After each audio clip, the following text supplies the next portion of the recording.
안녕하세요. 70 넘은 청년 쌤입니다. 먼저 좋아요와 구독을 부탁드립니다. 오늘은 2022년 11월 29일입니다. 이곳은 지금 초여름이라고 할 수 있는데 남극이 가깝고 산악지역이라 날씨가 꽤 쌀쌀합니다. 오늘은 파타고니아에서도 최고의 절경으로 꼽히는 토레스 델 파이네의 중심부로 하이킹을 떠납니다.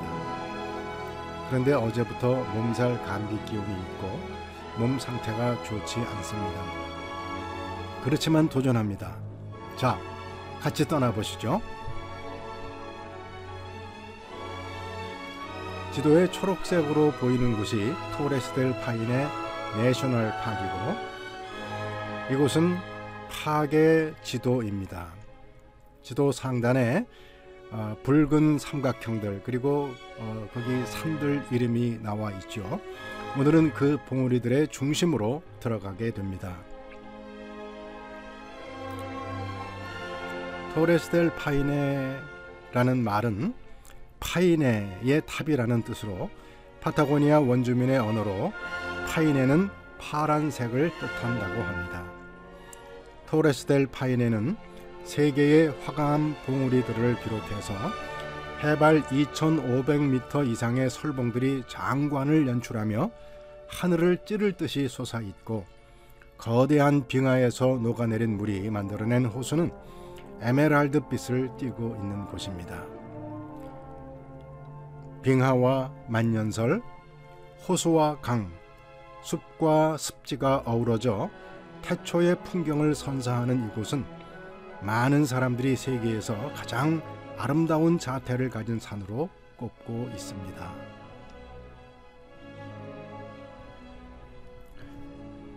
버스의 창밖으로 보이는 풍경이 벌써부터 범상치 않습니다.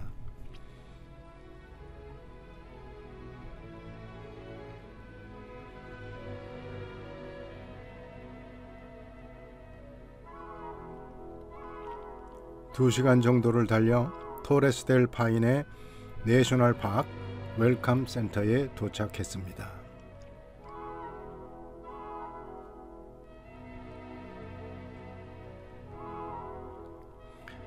안내 지도를 보니 여기서부터 베이스 토레스 뷰 포인트까지 10km라고 되어 있습니다.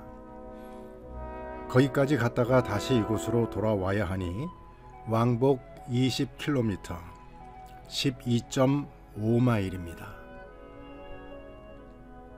이 길을 따라 저 산의 중턱을 오른쪽으로 돌아가야 합니다.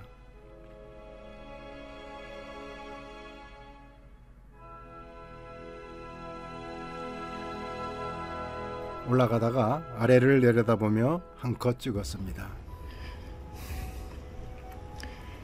산들과 에메랄드빛 호수가 만들어내는 그 장면이 너무 아름답습니다.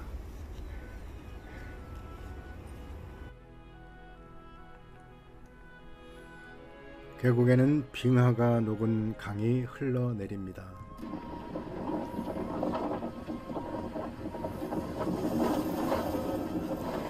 우리는 저 길을 따라 오르락 내리락 하며 하이킹을 해야 합니다. 바람 소리가 매우 날카롭게 들리죠.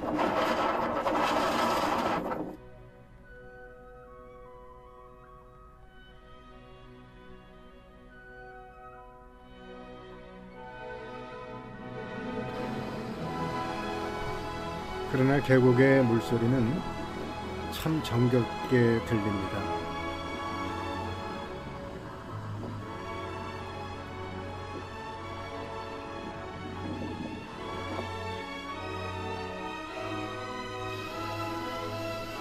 이렇게 다리를 건너기도 하는데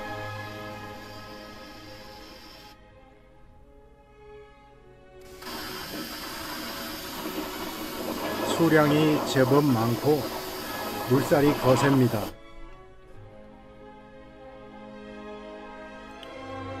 다리를 건너 조금 더 가니 레퓨지오 칠레노, 쉬어가거나 조난을 당했을 때 피할 수 있는 산장 같은 곳이 나타납니다. 이곳에서는 등산객들을 위해 음식과 커피 등을 팔기도 합니다. 실내가 매우 훈훈하네요. 저도 커피 한 잔을 시켜 마시며 몸을 녹입니다.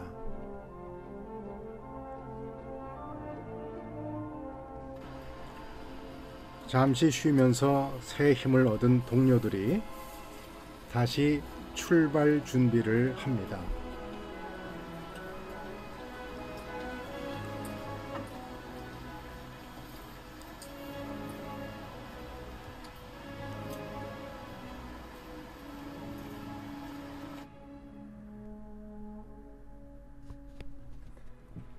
저도 뒤따라가면서 중간중간 사진을 찍습니다.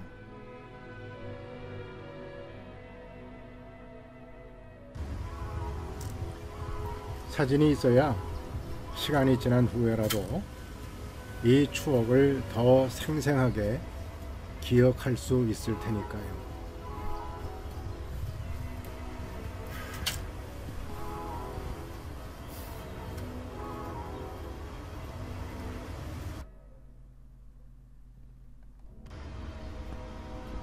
가다가 등정을 마치고 내려오는 어떤 분을 만나서 앞으로 얼마나 더 가야 하느냐고 물었습니다. 그는 이제 거의 다 왔다며 힘내라고 격려를 해줍니다.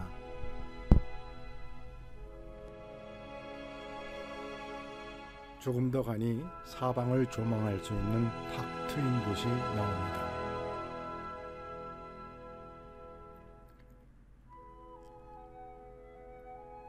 이제부터는 저 앞에 길도 없는 저 돌 무더기를 지나 왼쪽 상단에 희미하게 보이는 그 봉우리들이 있는 곳을 향해 계속 올라가야 합니다.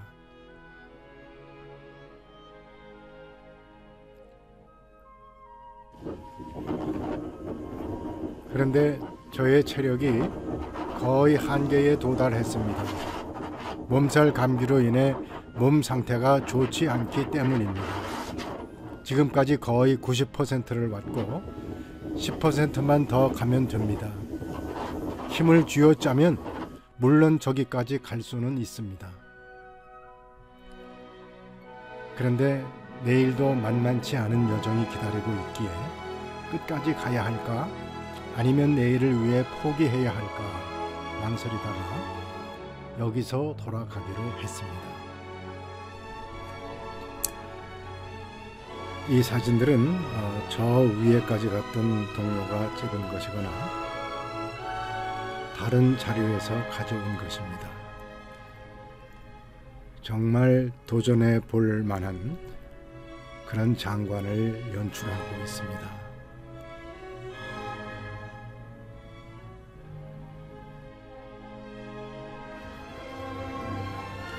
이제 혼자서 왔던 길을 되돌아 내려갑니다.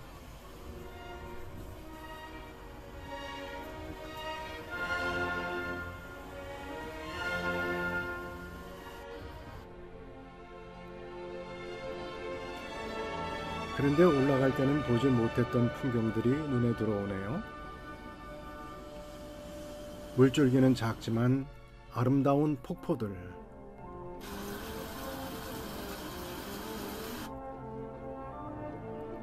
숲 너머에서 압도할 듯이 내려다보는 봉우리들, 요란한 소리를 내면서 계곡을 달려가는 강물. 인생도 그런 것 같습니다. 목표를 향해 길을 쓰고 올라갈 때에는 오직 성공 이외에는 보이는 것이 없습니다. 작지만 중요한 것들을 놓치는 것이죠. 그러나 그것을 내려놓고 여유를 가지고 둘러보면 비로소 보이는 것들이 있습니다. 작지만 소중한 것들 말입니다. 정말 우리에게 필요한 것은 이러한 여유가 아닐까요?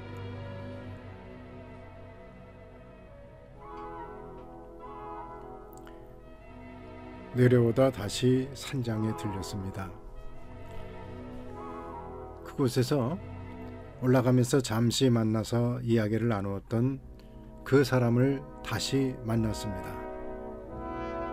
그가 저에게 끝까지 갔었냐고 물었습니다. 내가 90% 지점에서 돌아왔다고 하니까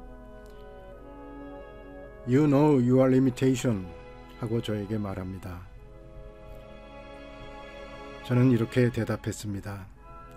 Yes, I do. But sometimes it's the most wise things to do.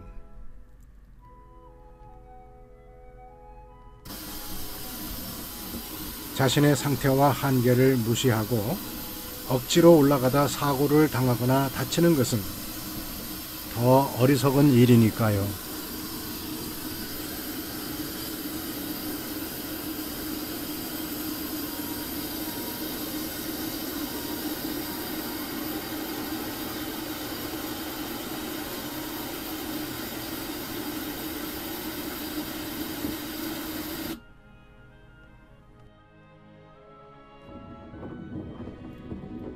내려오면서 보는 풍경은 구름과 안개가 걷혀서인지 더 확 트인 모습을 보여주고 있네요.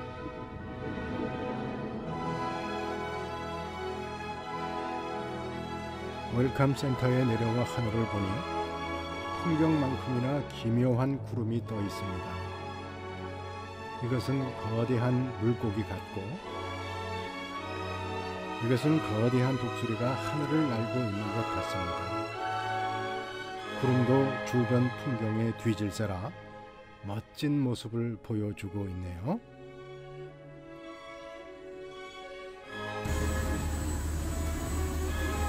다시 버스로 오늘 출발한 호텔 근처로 와서 배를 타고 파인의 그란데로 향합니다.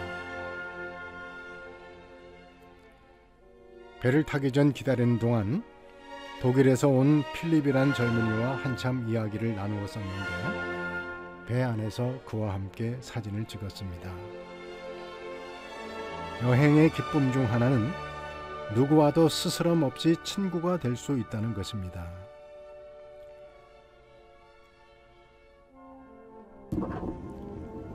이제 파인의 그란데에 도착했습니다.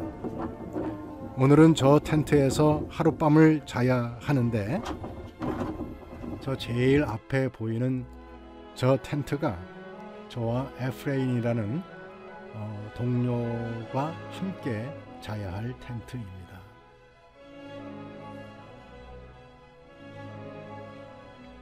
내일은 그레이 글래시어를 향해서 10km의 하이킹을 해야 합니다. 잘할 수 있을까요?